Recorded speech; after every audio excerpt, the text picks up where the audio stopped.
Older people, so in this case what I'm about to speak about, teachers and parents of today's youth are very quick to judge young people, and I think they've got a very, very warped idea about the reality of growing up today. Because before, there was a good reason to go to school. There was a good reason to get good grades, to try and get to a good uni, because when you'd get that degree, you'd have a higher chance of getting a job, and the degree would put you in a higher percentage of society, and equally, the better the degree, probably the higher the pay of the job, and ultimately with this job and this income that you could, in a linear fashion throughout your childhood and adulthood, work towards, you'd be able to afford a better lifestyle and be more comfortable providing for your family. This is not the case anymore. I'm absolutely sick and tired of people coming out and saying, oh, young people need to stop whining. They complain about everything. They waste so much time playing video games. School is great. School is crucial for your education. Shut up and get your grades, get a job and start earning money. It's a very army man, old-fashioned, traditional and narrow-minded way of thinking, because when you tell a child to stop complaining, stop wasting their time, work harder, get their degree and get a higher-end job, you're assuming multiple things. You're assuming that school will help this child get a better job. You're assuming the degree will help put them in a better position in society.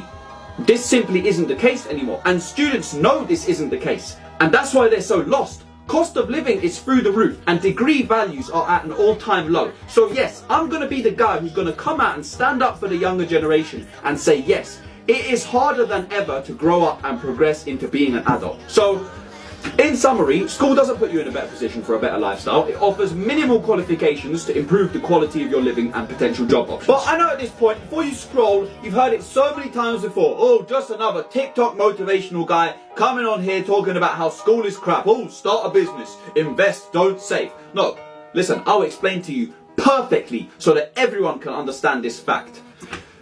Yes, school gets you a better job. Perhaps a more bearable one, and one that may pay slightly better. But listen very carefully so you don't misunderstand what I just said.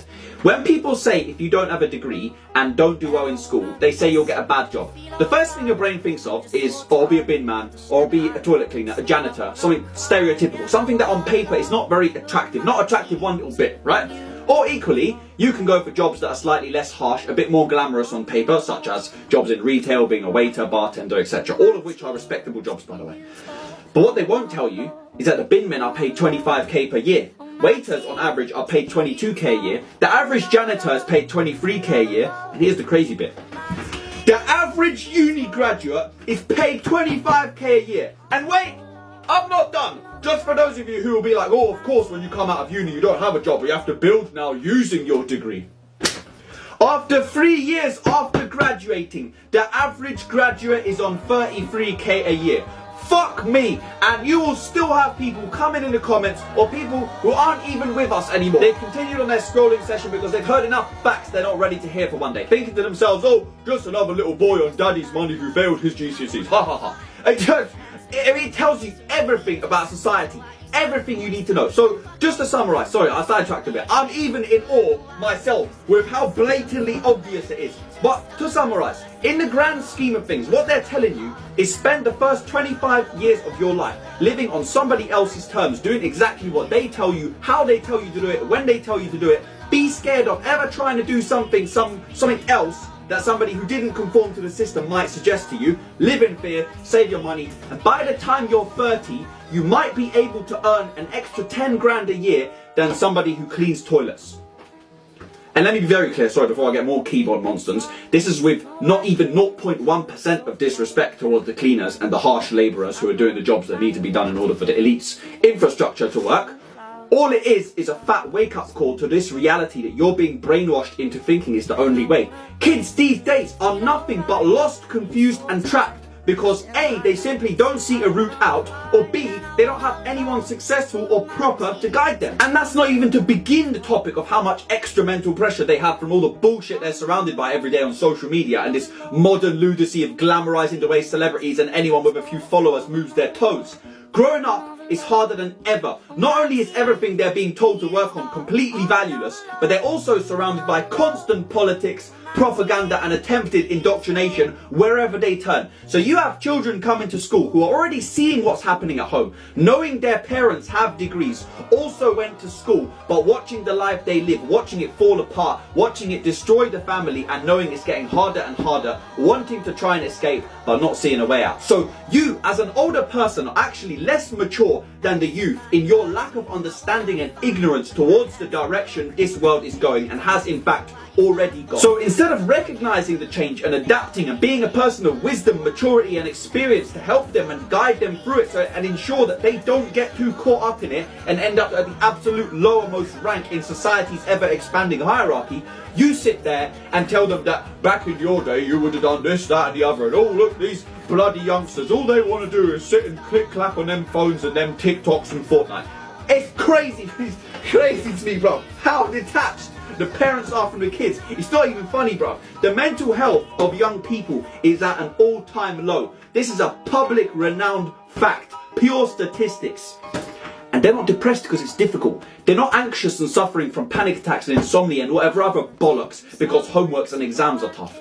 They're anxious because they know even if they get that grade and they please the teacher and they please you, the parent, they know it gives them zero guarantee in life, because people like me come on the internet and try to help increase their awareness of the fact that if they continue to do nothing with their life except conform to the system, wait for time to tick by and hope that something changes, it won't.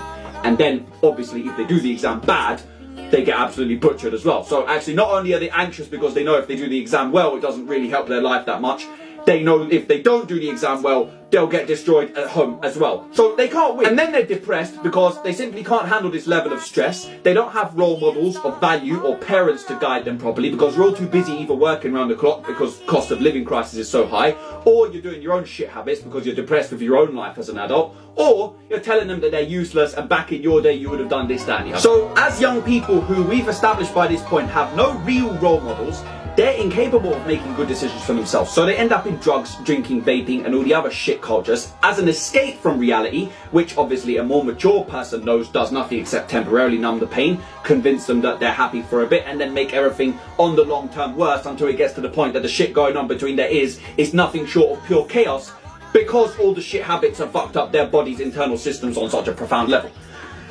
And then they come out and they say, oh, respect your elders, we're wise, we've seen the world. You haven't seen shit. 99% of you are ignorant to your children, to the youth of this country and globe, and ignorant to the world they're living in. You're still living in your bubble of the 90s, where good grades get you a better degree and your cute little black square graduation hat gets you a job that puts you in a position where you can put down a deposit for your first house and start your mortgage payments with a nice little Beamer parked outside the house by the time you're 23. You haven't got a fucking clue. Wakey wakey, this doesn't exist anymore. You haven't got a clue what you would have done, because the life you lived was a totally different world, and your noses are too far into the newspapers and BBC and ITV reading about what fake virus they've created this time. Now, it's an unfair world we live in, but that's why I'm trying to do my part and help as many young people as possible understand just how fucked it is before it's too late.